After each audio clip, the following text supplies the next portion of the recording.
this part. And then We are live at Siftach for Coffee and Kabbalah. Rosh Chodesh Adar. Today is Rosh Chodesh Adar Aleph.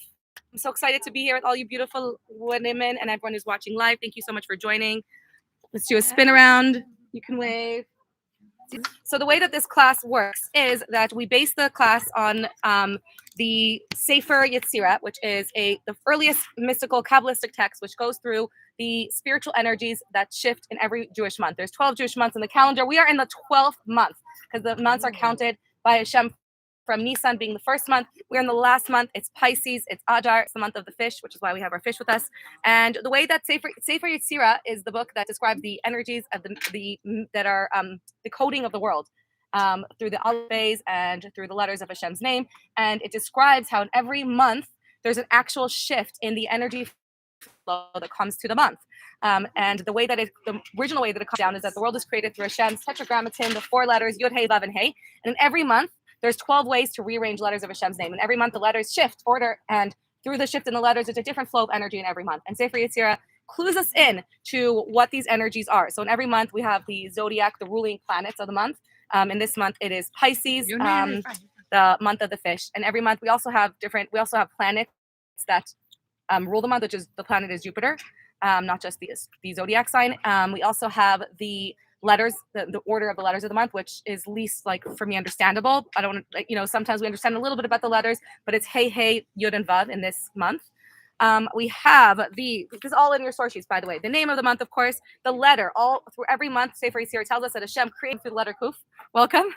And there's also 12 tribes, so every month is connected to one of the tribes, and this month it's Naphtali. And lastly, for today, there is a sense of the month. So there's a bodily sense that we can grow through in every single month. Who remembers last month, Shvat?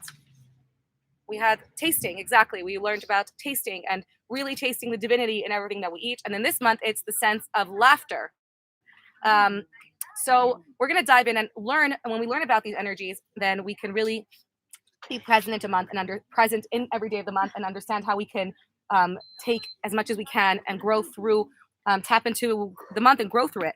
So it's really cool. I'm not going to cover everything in this year, but every year we do different things. So let's start with the name of the month. The name of the month is Adar, of course, and there's a different messages in the name of Adar. First, we have Adar can be divided into 2 words, Aleph and Dar. And if you read those 2 words, Aleph is Hashem, Echad, and Dar means lives, like a dira. So Hashem resides. So we learn, the Chachamim tell us that Hashem resides. Hashem is present very much in every single day of the month. Just like in the Megillah, we learn we don't actually see Hashem's name in the month, but we say that there isn't a word in the Megillah that is not infused with Hashem, that Hashem is not present, because everything in the Megillah was a miraculous story of Hashem's hand in everything. So it's a month that we live with feeling the Hashem present in our lives. Adar also comes from the same root word as Adir, which means strength. We learned that in Adar, the mazel for the Jewish people is strongest. We have a very strong mazel, which is fortune. And it's a good time. It has firmness and strength. So it's a good time to start things, to plant, to give things, for things to grow in a strong way. So it's a good time to start projects, plant our roots in new things, investment time. Adar backwards, this is where it gets really deep and Kabbalistic. The acronym of Adar backwards, in Kabbalah, it's brought down that it's really Kabbalistic. It's Reisha Delo Isada, the head that isn't known, the unknowable head. And we'll hopefully touch on that throughout this year later. And we also have Adar from the same root word as Aderet, a cloak, which is the idea of masking, of covering up, of being in a costume. In the Gemara, famously, we all have the Maimer, the Chachamim say that Misha Nichnas Adar Marbin B'Simcha, the Gemara Tainus 29a.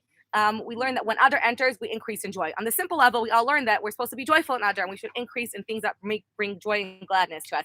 On a deeper level, we're going to learn today that we learn this pasuk, or this saying of the Chachamim, in a much deeper way as well. That Misha Nichnas Adar, when you enter Adar, the way to achieve simcha is through marbim, is through increasing, actually. Through increasing in everything, through living larger, through expanding, and through movement. And we're going to discuss that more. There's a similar phrase about Av, which is the opposite of Adar, which usually Av is a sad time. It's when the Beis Mikdash was destroyed. We have Tisha B'Av. And about Av, the Chachamim, the Gemara say, Mishenichnas Av, mimatzin b'simcha. We decrease in simcha. And in this class, we've learned in the past that on a deeper level, what it's saying is that through Av, the way we achieve simcha is through decreasing. So there's times that there's different ways to achieve joy, to achieve happiness. One of the ways is through decreasing, through taking away layers and getting to the core. And in Adar, the way that we achieve simcha is through increasing, is through adding, is through being expansive. And we're going to learn about that more today.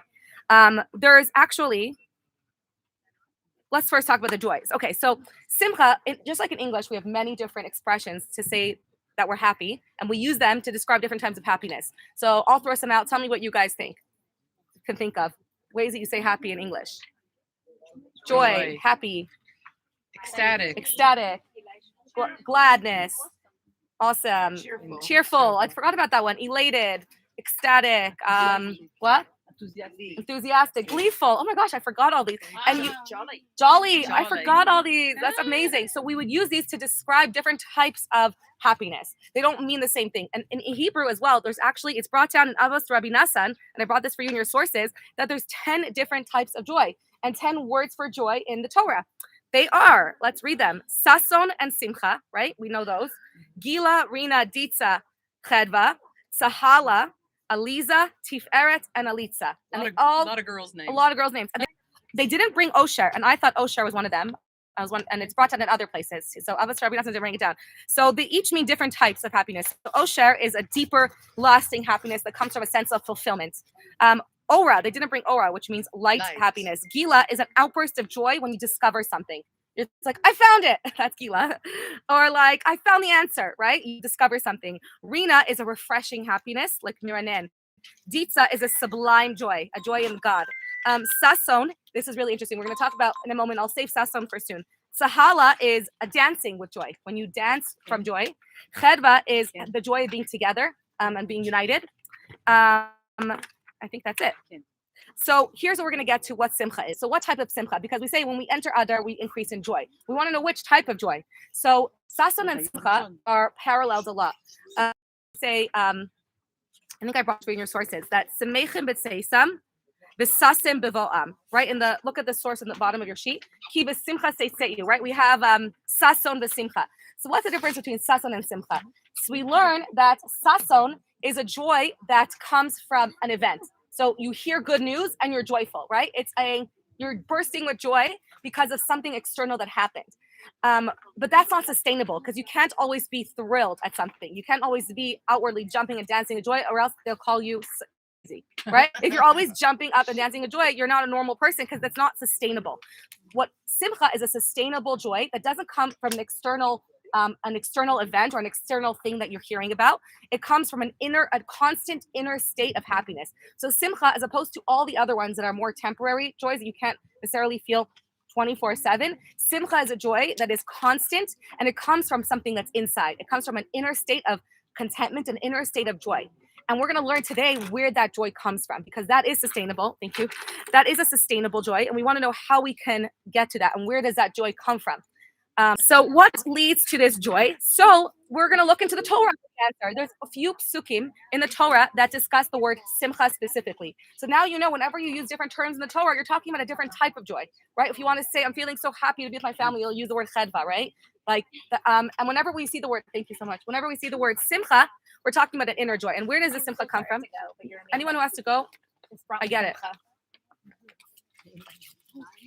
We said kiba simcha seiseyu. You should go with joy. So in the Torah, we have a few times. These are just 3 examples of when simcha is connected to leaving, to going.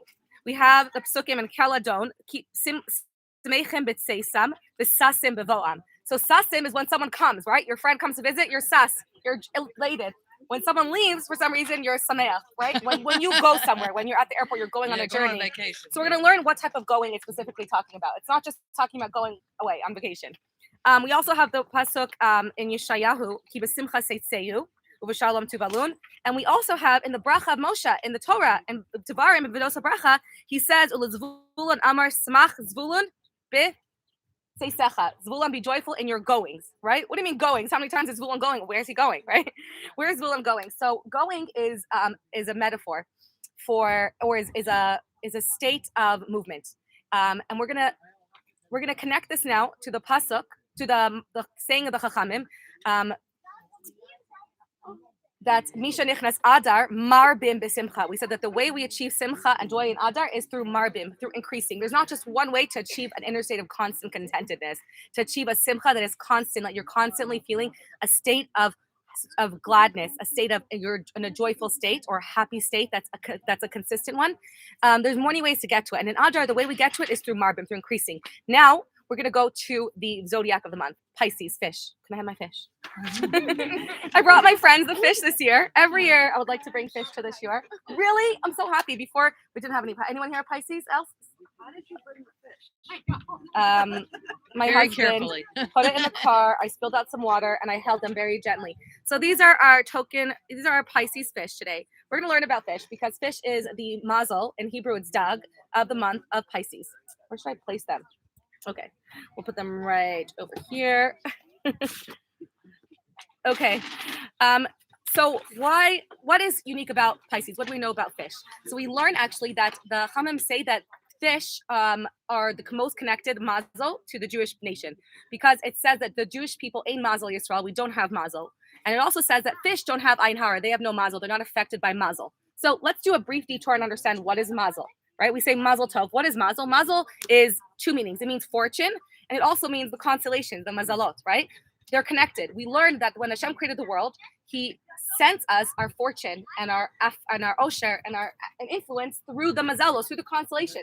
Hashem made them as a medium in order to give us free choice to choose whether we're going to serve the stars and moon who comes through, or we're going to be wise. It says the wise person knows that it all comes from Hashem. And the mashal given is like if you would thank someone's hand for passing me my water rather than thanking Drora for passing me my water. Or Drora, it's not her hand, it's Drora, right? I understand that even though her hand gave it to me, the hand is led by Drora, right? So that's a simple level. But really, Hashem made so many concealments so that to really give us that free choice, to not see that everything flows and that everything comes directly from Hashem. So that's in short. So because all of the fortune we have comes through mazel, we wish someone mazel tov because we want their fortune to be strong. And that's how we learn. And we've spent a lot of time in other classes. So I'll briefly remind us that on someone's birthday, they have mazel, they have strong mazel, which is why they're supposed to give blessings to people. Because when a person is born, their influence comes in a direct way from the constellations, the way that the planets are ruling, by the ruling planets on the moment that they're born, right? It's said that in the Talmud that we actually are influenced, even though it says that Bnei Yisrael we're above mazel, we're not. I'll break it down. We're above mazel, but we are still influenced by it. So now, if we rely on nature, all of our personality traits and even our astrological forecast comes through the mazalos. So the 7 ruling planets in the 7 months before a baby is born will decide a lot about the baby's life, about their personality, about their influence, about their wealth, and about so many things based on the moment that they're born. That's why the moment of your birth, the way that the stars are aligned is when you get your influence in a straight way. That's why every year on your birthday, the planets are aligned exactly the way they were when you were born. So your influence comes in a very direct and bountiful way. So you have a very direct influence because it's realigned exactly as it was on your birthday. And that's why we learned that Amalek, in a few weeks ago in the Parsha, when he wanted to fight with the Jewish people and overcome them in the desert, he chose, the Gemara tells us, I brought this source for you. It's the Gemara Yerushalmi brings down that he not in your source, it's in mine. That the Gemara, the Yerushalmi Rosh Hashanah says that Amalek only chose soldiers whose birthdays were that day because you can't kill a soldier on their birthday. It's very hard to kill a soldier on their birthday because their stars are all giving their chayas to them in a direct way, and that's why Moshe's the Carbon Age explained through Moshe raising his hand in the sky. That they won the war. What he was doing was mixing up the mazalo so that their flow of energy wouldn't come in a direct way. How crazy is that? So that being said, what does it mean that we're above mazel? We learn that even though we are very influenced by the mazel in a natural way, we can circumvent that.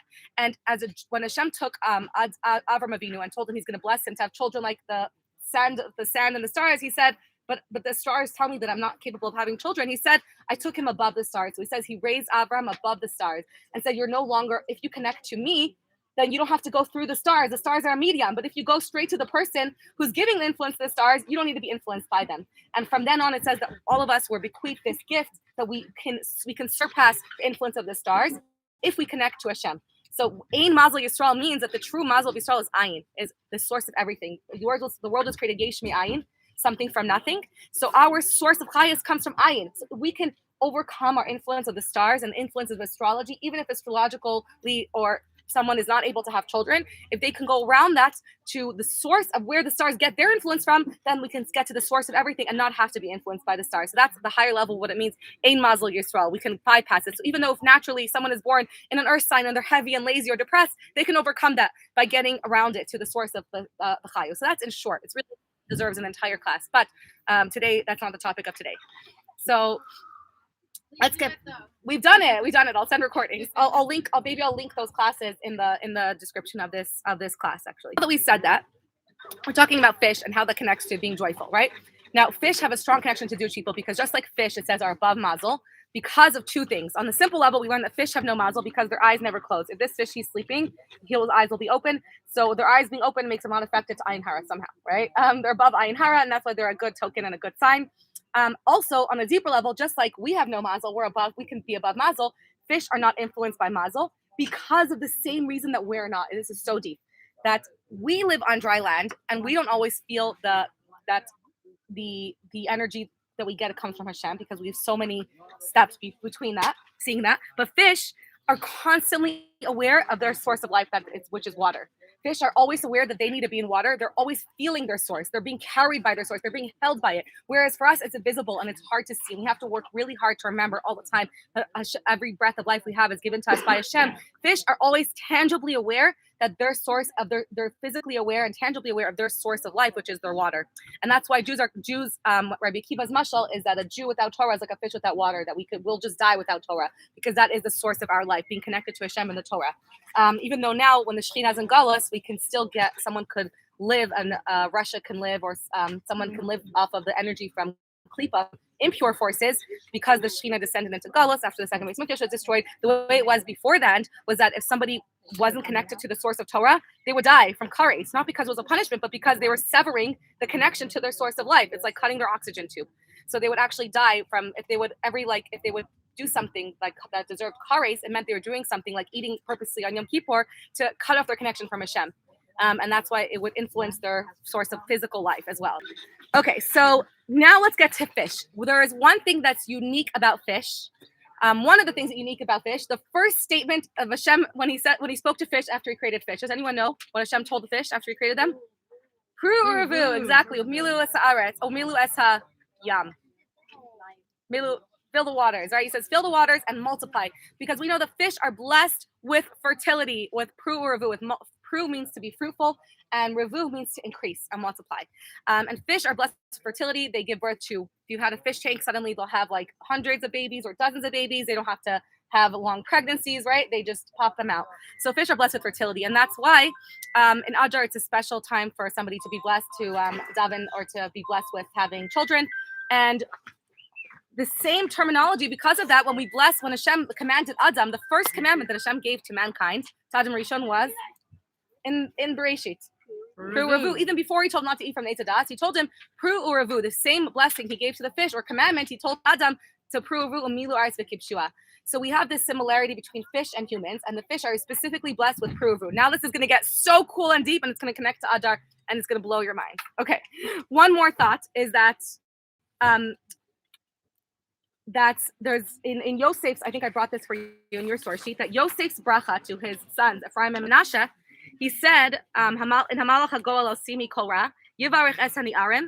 Is it Yaakov's bracha or Yosef's? Bikarei Behem, Yaakov's, right? Yosef's.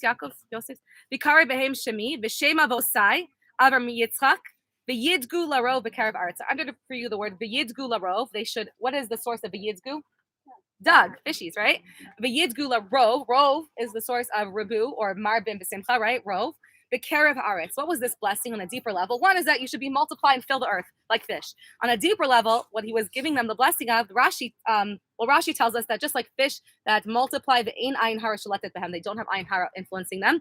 And what we learn on a deeper level is that the yidz gularov is a blessing that even though you're going to be on dry land, the blessing is that you should be like fish. That just like fish are constantly aware of the source of their life force, of their life source, you should be the same as you expand, larov, as you expand on dry land. You should be like fish in that awareness. You should constantly, as you move out and you expand and you build and you grow, you should always be aware, just like fish are, of your source, that every breath you take is from Hashem, that every time you eat food, even though there's 30 steps between the food that we eat and Hashem, right? It's not like the man that came from Shemayim to the ground, and then we ate it, and there was just one step, right? The man. There are so many steps. There's the work that we put in to get the money, and then there's the grocery store, the packaging, the store we went to, the farmer, and all the people that were involved.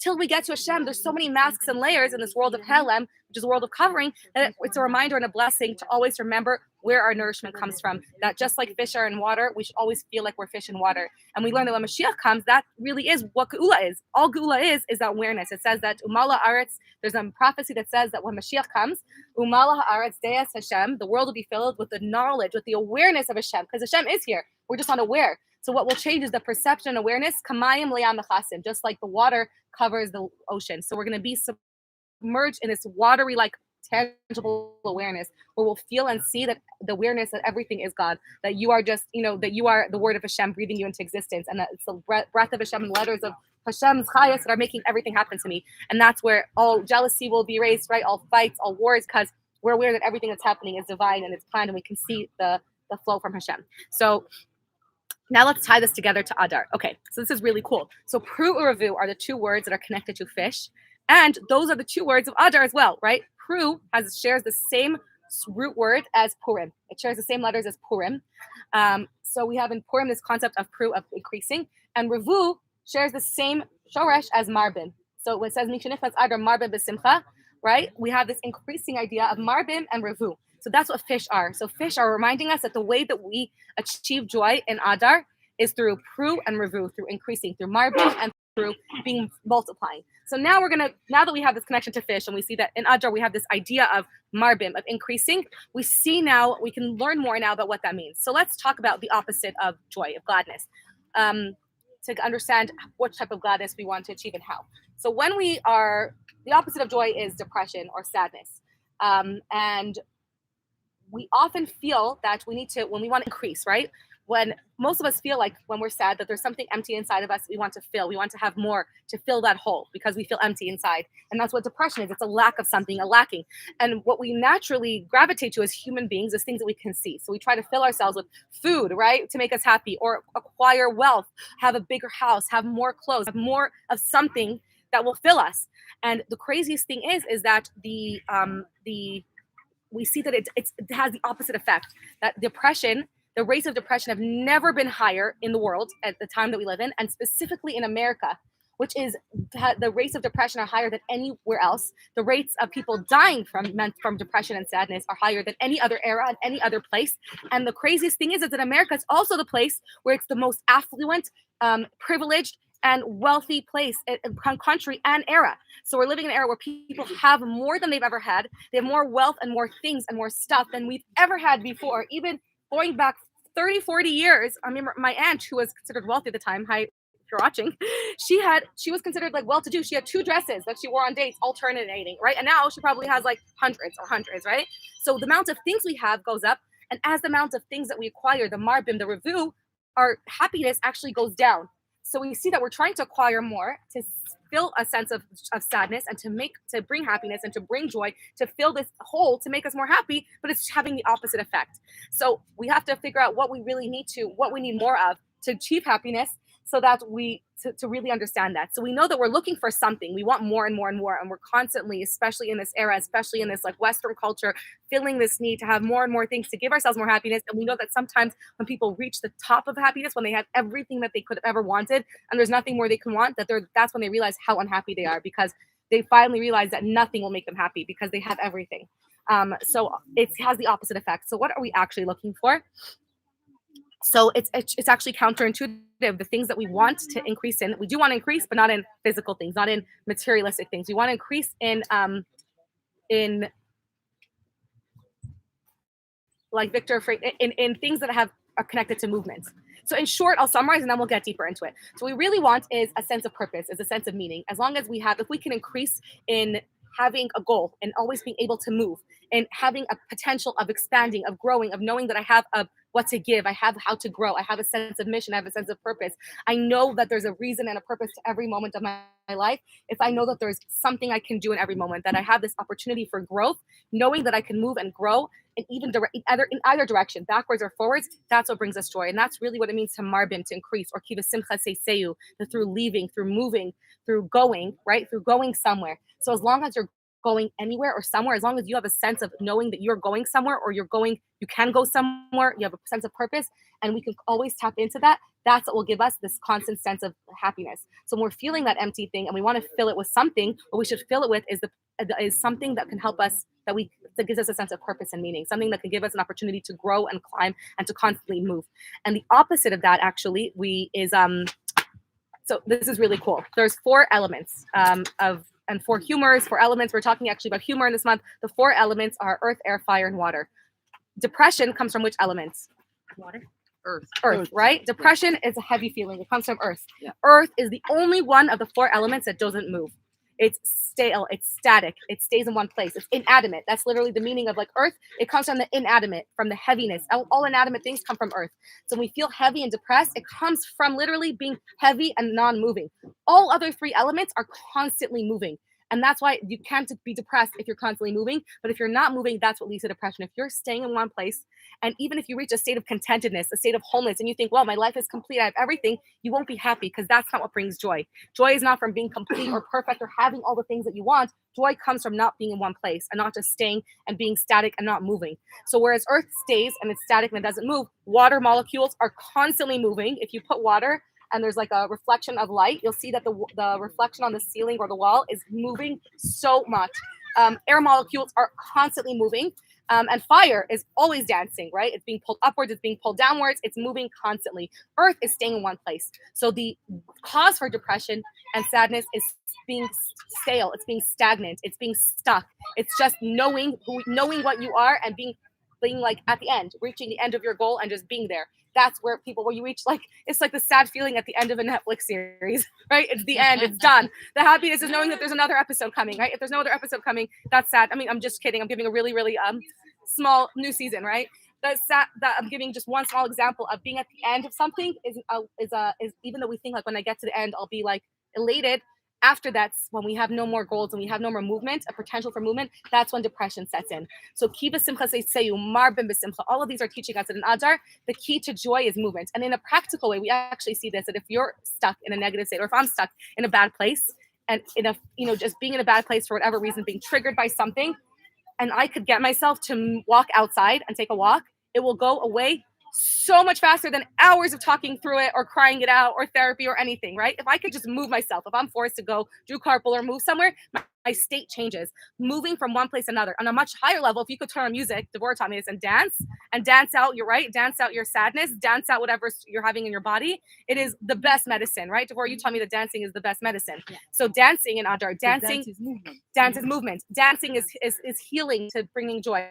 Literally moving a room. If you're in a room, that room is containing your sadness, and you're stuck in that place, just walk out to a different room. If you can't leave the house, walk outside to a different room. You will see your state change. So moving is very connected. You have to move. I want to stay though. That's why it also says that when you change your makom, you change your mazel, right? Your fortune changes when you change your mazel. Moving places, not necessarily moving houses, right? Because it's good to have a settled home. We know that brings stress and anxiety, and that's actually another connection to Adar about fish also being the antidote to Adar being the antidote to da'aga. The one thing that it brings you an unsettled feeling of joy, of inner sense of contentment, and worry. And like when you're so committed to your goal and so excited about doing something, and someone comes and breaks that and says to you like a little kid, like, you'll never be able to do that, or that's not possible. That is the Amalek. So the Amalek of this month is Amalek and Safek are actually the gematria. And Amalek's the reason that we have to blot out Amalek, this is a tangent, by the way. The reason that there's many enemies we've had, but of the Jewish people, but most of them we're not told to kill every last remnant of them and to erase their memory. Amalek is the root of all evil and all badness, because Amalek came and placed doubt. The Jewish people were so confident, and everyone was so confident in Hashem after they left Mitzrayim that Hashem is going to protect them. And then Amalek, even though they didn't win the Jewish people, they came intentionally to bring doubt, to say maybe, to say that, don't be so sure that you can start up and fight with the Jewish people. We should doubt Hashem. And they brought that doubt back in the Jewish people's minds, that maybe Hashem can't protect us, that we're not safe. And that doubt, that creeping doubt, takes away all trust, all hope, and all happiness. So fighting that doubt, that's why when we're saying to erase everything of Amalek in our lives now, and we're stamping out Amalek. When we stamp out Haman, we're erasing doubt. We're trying to get rid of any negative self-doubt, any doubt in Hashem, anyone who comes to doubt us, doubting other people, us doubting, doubting our potential, doubting our neshama, doubting our connection to Hashem, doubting the delivery, doubting Mashiach, right? Doubting our children, so we can erase them. And that's one of the intentions we can have when we're stamping out Haman, is to stamp out any feelings of doubt we have, because we're told to erase every memory of doubt, because doubt should not exist in our vocabulary. Even though it's natural and human to feel it, we're supposed to do our best to erase it and eradicate doubt, because doubt is really the antithesis to joy, to feeling joyful and feeling like you can move. Because if you're feeling like I can move, I can go, and then you're doubting that's going to hold you back, and it has a lot of power over you. It's a very bad enemy of ours, of joy. That's the word, enemy of joy. So now let's go back. So what we're trying to bring all this together and understand that in Adar, the way to achieve joy, and the joy that we're trying to achieve is not the joy of jumping up for joy, because that's a temporary joy that's not sustainable. We also want that. But the main joy that we're achieving in Adar is a constant state of joy. And that constant state of joy could be achieved not just by walking around and moving and dancing, but by always being aware of growth. And if we're feeling like a lack of joy, try and feel about how we can grow as a person, how we can move and not feel so static. Say, where am I feeling too static? I need to have more goals, right? I need to have more ideals. And the goals don't have to be to start a new company or to start something new. Goals could be inside, right? It could be inner work that we're doing. A goal could be to, be more aware of Hashem, to be more conscious, to have more kavanah on something. The goal could be knowing that we can always grow and we always have movement. And the second part of that is that the true joy comes from a sense of purpose. In a larger way, it's like knowing that I have meaning in my life, that I have purpose in my life. That's like a bigger way. But in a much more minute-to-minute way, it's knowing and having trust that in every moment that I'm alive, in every moment that I wake up, that there's a reason, and that there's a higher purpose, and that there's a higher mission for me in every moment of the day. And knowing that there's a reason gives me movement, right? And nothing is just is. It's not just this happened to me and it is. It's something that's constantly moving. There's intention, there's movement, there's a reason, there's a moment. Every moment that happens, let me put it in short. The real way to achieve this joy is to remember that in every opportunity, every interaction that I have, every moment in time is an opportunity for growth. Everything, anything. If somebody if I'm meeting a toxic person online in the grocery store and they're abusing me, right? That's a moment for growth. That gives us such a state of happiness. It's like, wow, Hashem made this happen to me because this is from Hashem. I can grow somehow through this, right? I can build confidence. I can build self-worth. I can build connection to Hashem. I can be friendly and kind to this person. There's so many ways I can grow in this moment, whatever it is. Any moment of the day. I woke up today. The fact that you woke up means that in every moment Hashem is planning for you a nukuda. There's a center to every single moment that passes in your day. Your kid is screaming at you, your kid is cranky. If we could tap into that at the center of everything, there's a potential for growth and for movement. Then it doesn't become just a static thing that brings you down and makes you depressed. It rather becomes an opportunity for movement, for change, for inner growth. So the goals don't, as moms, our goals don't have to be to make more meals for people or to start a new, organization to help somebody. As maybe yes, right? But they don't have to necessarily be that. It doesn't have to be that I'm only going to be happy if I'm doing something big outside in my life. It might be that it's that, but it might also be that you can know that I have the potential to grow at every moment. That in my own reality, that I can grow as a person, I can grow in my midos, I can grow in my self healing, in my tolerance, in my interactions with other people, right? In my acceptance of others, in my love to others, in my love in my heart, right? In being kind to myself and how I speak to myself and looking at myself the way that Hashem looks at me as a beautiful, beautiful potential soul that is pure and holy, that Hashem, that can connect to Hashem and others at every moment as someone lovable. So the growth can happen all the time, and we can see that. It brings us so much joy with knowing that there's a purpose to every single moment that I'm experiencing and every interaction that I have with myself or with others. So that can give us such an inner sense of happiness and contentment and trust. And we can trust and know that there's a moment that we can grow it all the time. So that's really the core of this, of what Adar is all about in this class, for today's class about growing. Thanks so much.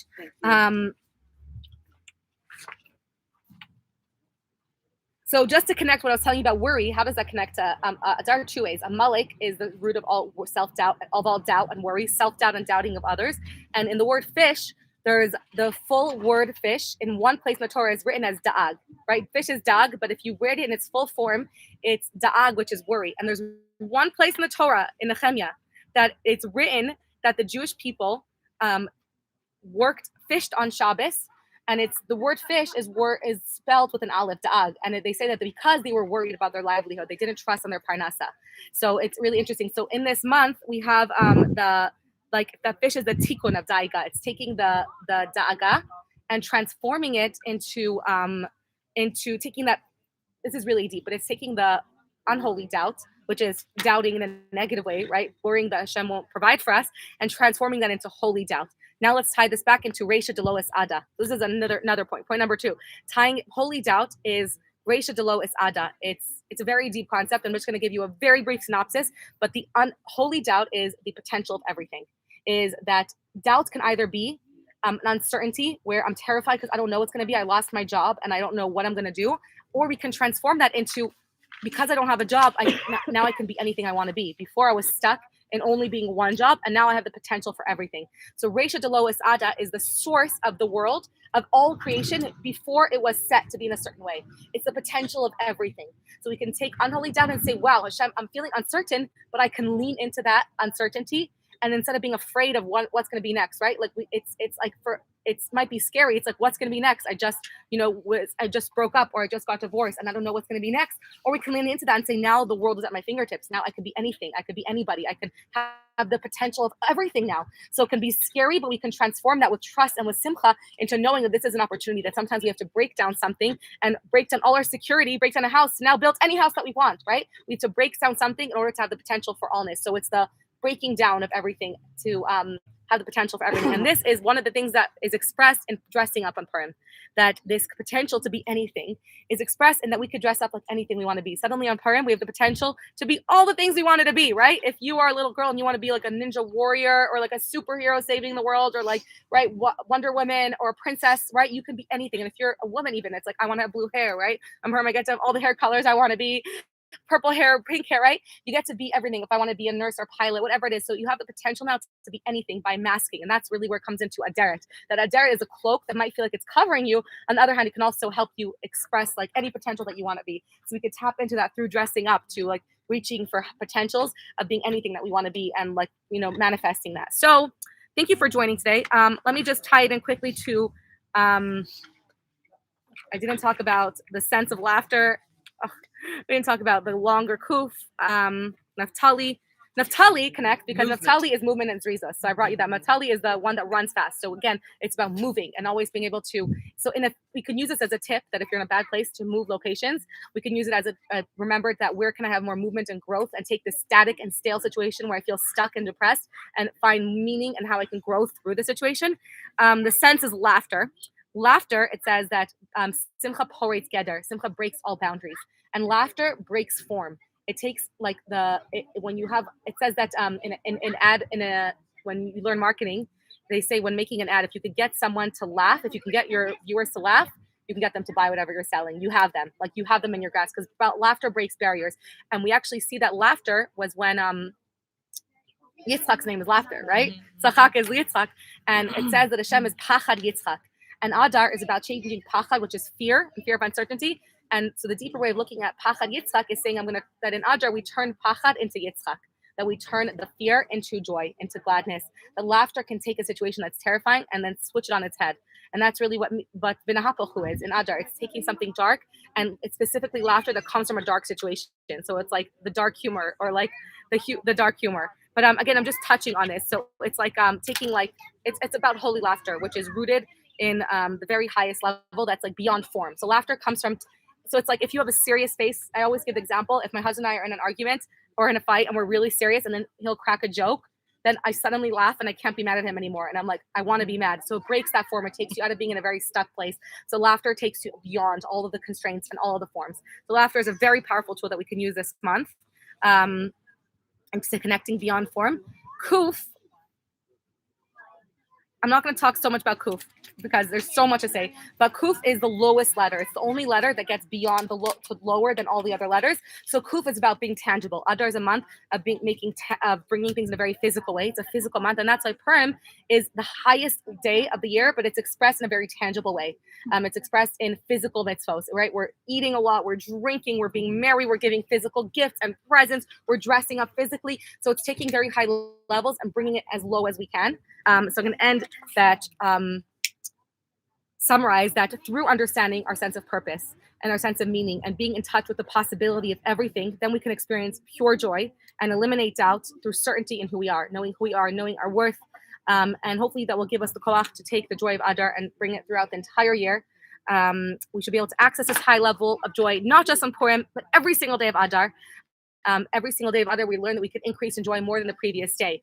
And I'll just end off that's it. We should break all the barriers through our joy, all the barriers and limitations in our life. If anyone's experiencing any barrier, any limitation, this is the month to break every single one of those barriers and to know that we're above it. Just like we can get above the mazel, we can get above anything that's physical by having joy. So the Rebbe taught so many times that by having joy, even if there's any type of zera or something that is set in stone against you in your life, having joy can dispel and eliminate all of those barriers. So don't underestimate the power of joy. I personally have stories.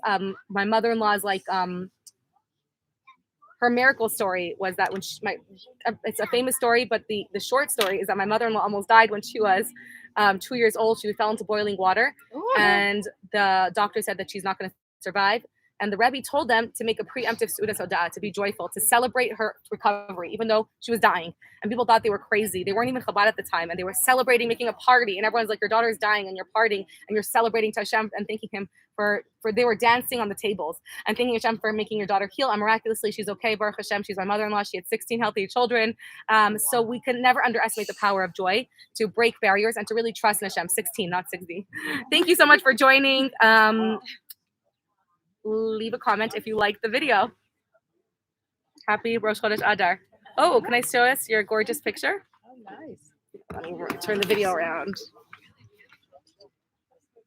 That is so cool. I love that. That's literally Pisces. I'm sorry, I didn't even welcome you.